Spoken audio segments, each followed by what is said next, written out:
twist tonight with a cut to top 8. On the left, it's our resident mad scientist, Zach Viglianco, playing what for all intents and purposes is a fairly mainstream deck for him. That, of course, being Maze's End combo, which is a Bant control shell with a Maze's End win condition. And his opponent is the local legend Adam Vickers, who is on a pretty stock mono black devotion list. So we see the turn 2 pack rat out of Adam, which is good in almost every matchup. Actually not that great in this matchup, as Zach is basically the fog deck.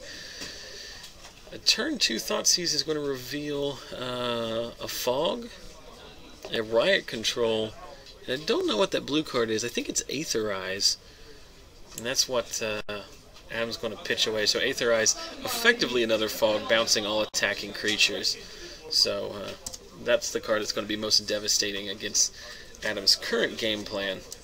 So it hits the bin.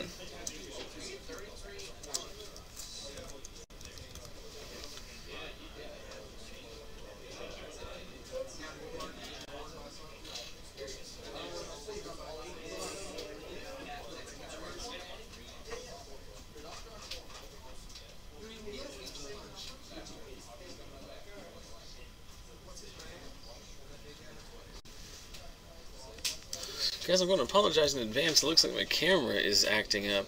The last time it did similar things to this, it just straight up shut itself down, and we had to abort the mission that week. So I'm fingers crossed and knock on wood that it doesn't happen this time. But that is what's going on. So if the stream should drop for some reason, I apologize in advance. We'll try to get it fixed and be right back.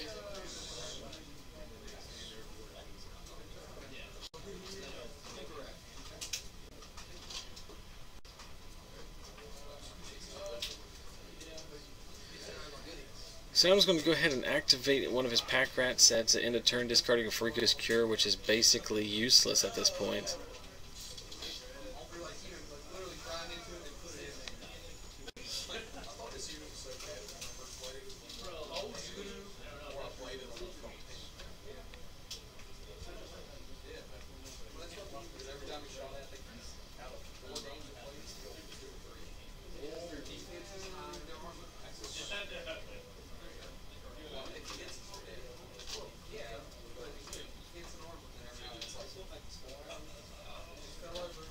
Yep. Hold on a second, guys. I want to try to reset the camera here.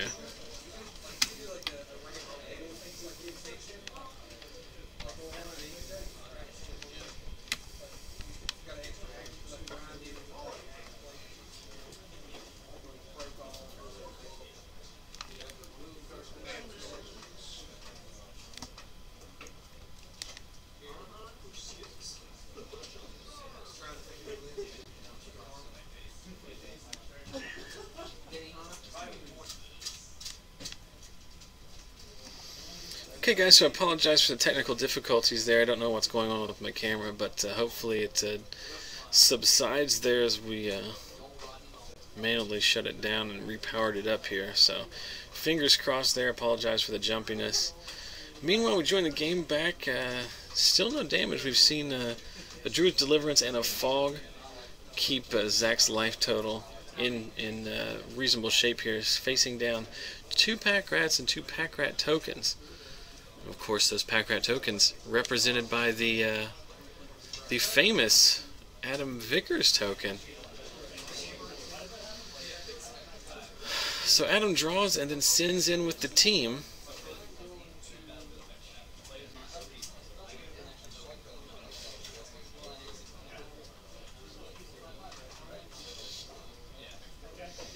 And Zach choosing what to do here. We know he has a riot control in his hand, because we saw that off an earlier Thoughtseize. We'll see if he chooses to pull the trigger here. That'll put him back up to 17. And of course we'll fog the damage here. And that's exactly what he does. So gain of 1 life for each creature on the battlefield puts Zach up to 17. Prevents all damage that turn. And then Adam just passes back here. So with the turn 2 pack rat, Adam's game plan in this match is very simple. Just put enough threats on board to make every attack lethal, and then force Zach to have a fog every turn. It's not the most dynamic gameplay scenario, but it is skill intensive nevertheless. See Adam pitching a Desecration Demon at this point. He is opening himself up to getting blown out by Supreme Verdict, which of course Zach is playing all 4 copies of, but it looks like he has another Pack Rat in his hand. And there is an Aetherize. So the best answer. See, this is where Zach's deck differs from the version that Brandon Gibbs played a couple weeks ago. Brandon plays the same Bant Shell, but Brandon does not have Aetherize in his deck.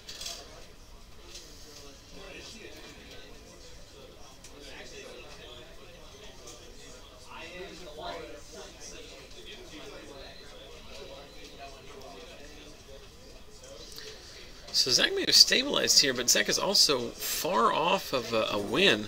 Looks like he's drawn some redundant gates here. And he's going to cast one of my favorite cards in Magic, Urban Evolution. Divination and Explore stuck on the 1 card, so tap 5 to draw 3. He'll be able to play an extra land this turn. But that Aetherize last turn, slowing the clock down considerably. Adam's going to be able to untap, and he can cast a Pack Rat and discard to make a token if he wants to, and that will make this attack worth 8. But he's just going to send in with the 2 that he has, and not going to activate, and then Zach is just going to take the 2 damage, or I'm sorry, take the 4 damage, as they're each 2/2s, putting him down to 13.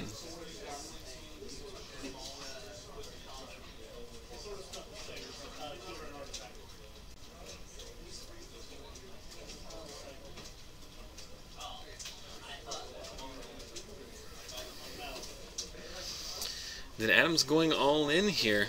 By playing the Pack Rats, he makes his next attack lethal. So it's you know, not something you probably, it's not something Adam's likely thrilled to do.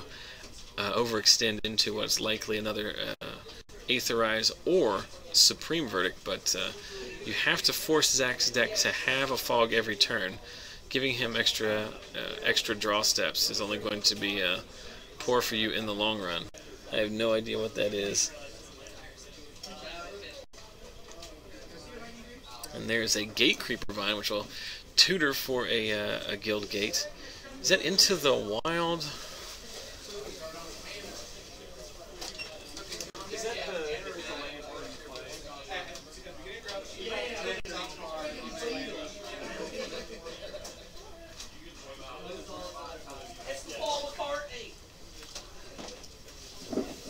Yep, just wanted to step outside and double check that that was in fact the card I thought it was. It's Into the Wild, so during his upkeep he reveals the top card of his library. If it's a land, he gets to put it into play. So it's just helping to speed up the clock a little bit.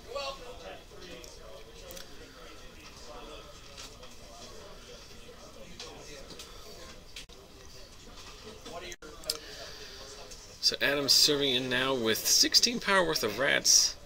And there's a Druid's Deliverance. Then Adam is going to follow that up with a Gray Merchant for 1, 2, 3, 4, 5, 6. So Adam does have the ability to effectively burn Zach out if he wants to. Or if he can draw enough Garys, or I should say Gray Merchants. So he does have that kind of reach. Apparently missing on the Into the Wild trigger there.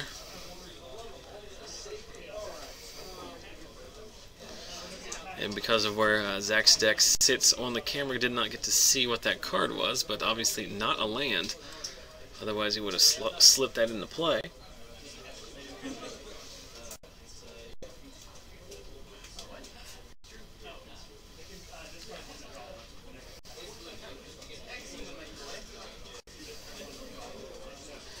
And there's a Supreme Verdict, so deals with Adam's current team, but more importantly, keeps Adam's devotion to black down so that subsequent Gray Merchants won't be lethal.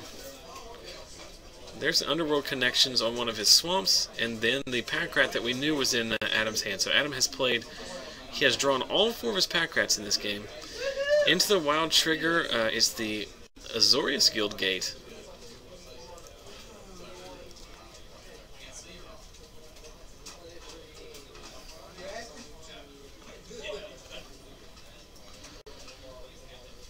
So Adam in a spot here. Luckily, he got Zach down to 7. So, and within Adam has enough mana that he can double activate his pack rat next turn, should he choose to do so. But this Sphinx's revelation is going to be pretty brutal here, helping Zach to reload. Zach is trying. Is he trying to leave up fog mana here?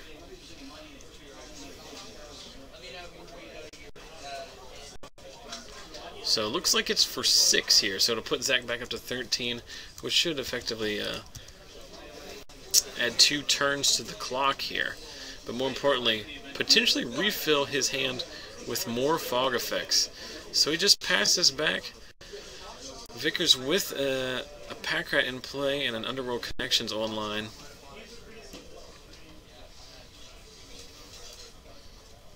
Three mana. Discard to the pack rat. We're going to go do this at sorcery speed, apparently. Discarding another irrelevant Freakus Cure.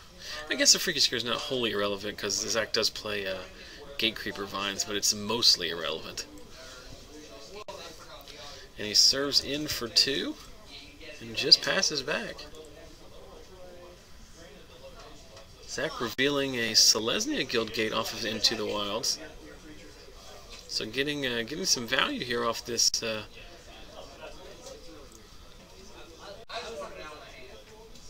conditional rampant growth enchantment.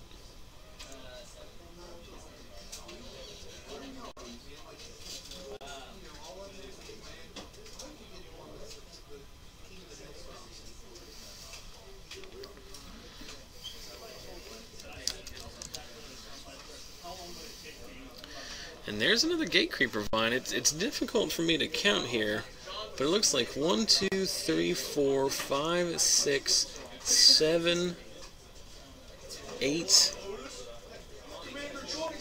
I think we have 8 Guild Gates currently. More importantly, I haven't seen a single copy of Maze's End yet. Zach doesn't have a lot of cards in his deck at this point. And as with every Maze's End deck, and to be fair, with every Zach Viglianco match, the clock becoming an issue, because if Zach somehow loses this game, it's going to be nearly impossible for him to win 2. He has to win game 1.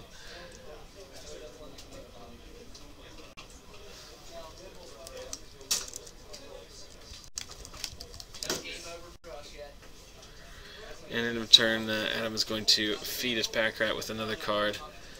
There's a Thoughtseize.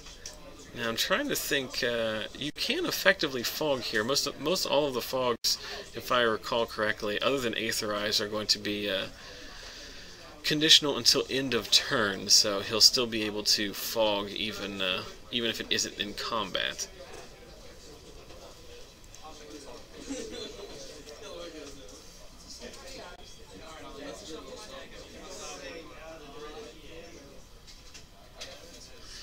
Oh no, he's going to cast Sphinx's Revelation in response, obviously not wanting to lose that.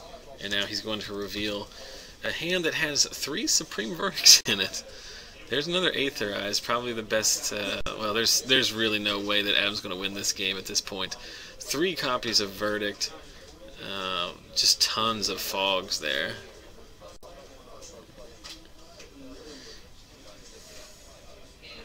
I'm actually not sure what card it is that he took.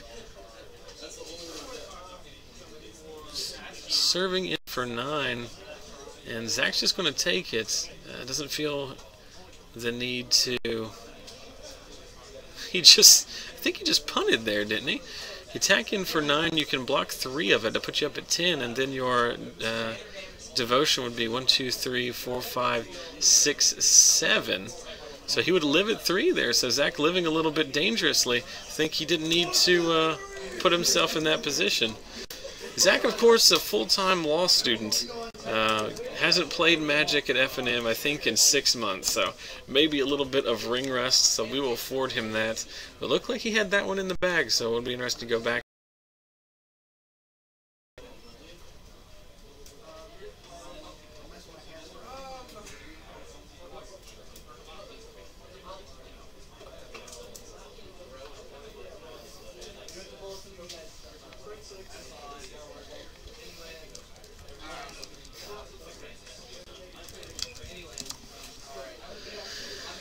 So we're into game 2 here. Zach losing game 1, likely to a misplay, it seems. Trying to get one back here, and of course, again, the clock going to be his biggest enemy here. As I pause to listen to the announcement out in the tournament area, as JB announces 27 minutes remaining in the round. So he's going to be hard-pressed to win the next 2 games in order to take this match, so likely playing for the tie here. So Vickers, as he did in Game 1, starting off with a turn 2 pack rat, so going to apply the maximum amount of pressure early on in this game. And there we see turn 3 of the second game of this match is the first time we see an actual Maze's End make an appearance. So Zach's going to try to get his value engine online here. And then Vickers just going to fire up a Mutavault and go ahead and serve in for 4, knocking Zach down to 16.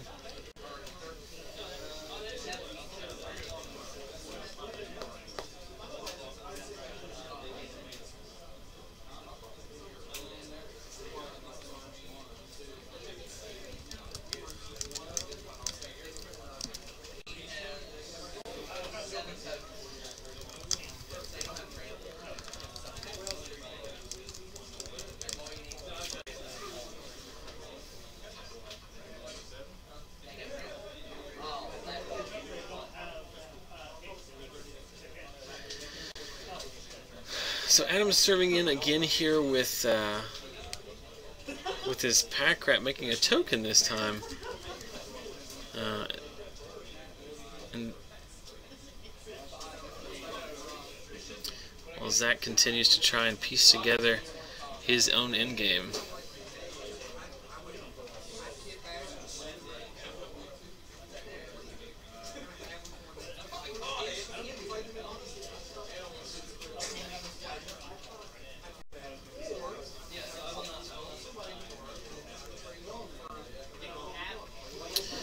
So Adam, pre-combat, he's going to go ahead and load up a Thoughtseize here.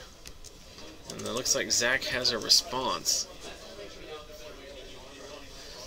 So if Zach doesn't have a Fog here, Adam can make a token with his pack rat, activate his Mutavault by tapping itself, and serve in for 12 here, and put Zach dead to a variety of cards in Adam's deck, or at least a variety of situations here. So Zach looks like he might cast a pre-combat Fog here. He can't Sphinx's Revelation even for 1. I don't think he has the mana for it, and he does not. So.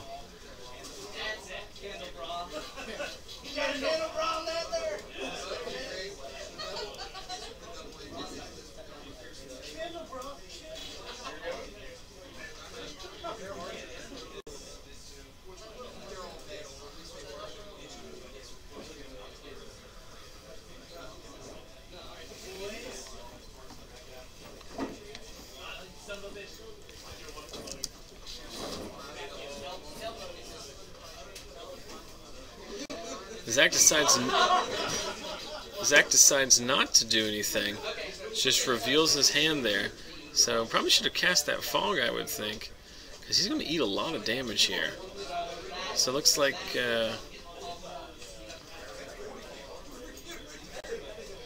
so instead of the line I described, Adam's going to play another pack rat from his hand and then activate and attack in with his Mutavault.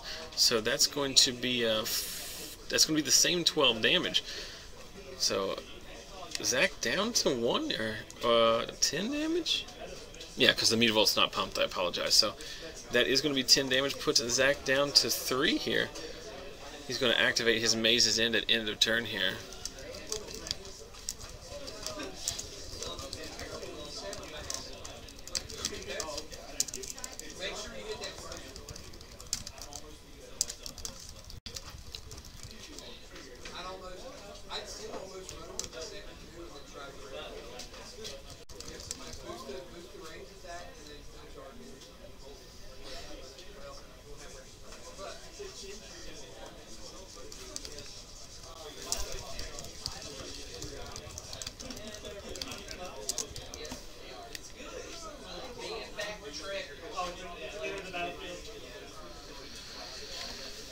So Zach activates his Maze's End here, facing down a lethal board state, a more than sufficiently lethal board state out of Vickers, with 2 natural pack rats, a pack rat token, and a mutable in reserve. This, of course, assuming Adam doesn't have a gray merchant in his hand, which will allow him to win this game without even needing to enter the attack step.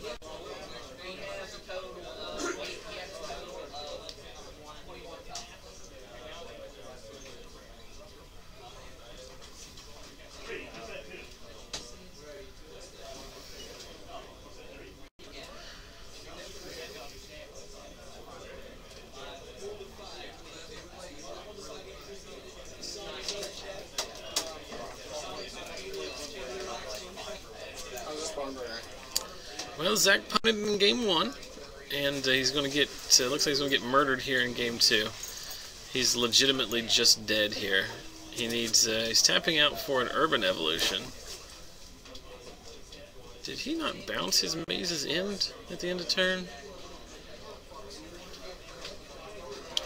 So he's going to shock himself down to 1. What? Pass the turn. What? Representing fate, split second, you can't lose the game. He's going to lose to this gray merchant anyway, so. Still had all these gray merchants. Doesn't matter. So 20 minutes left in the round. Like I said, I think Zach should have won the first one, but I'm pretty sure Zach feels he should have won the first one as well. But that's why you play the games, you live and learn. So the mono black deck of Adam Vickers fights for another top 8. Let's see, step outside and see if we've got another match that we can slot over for you guys. And then we will be right back.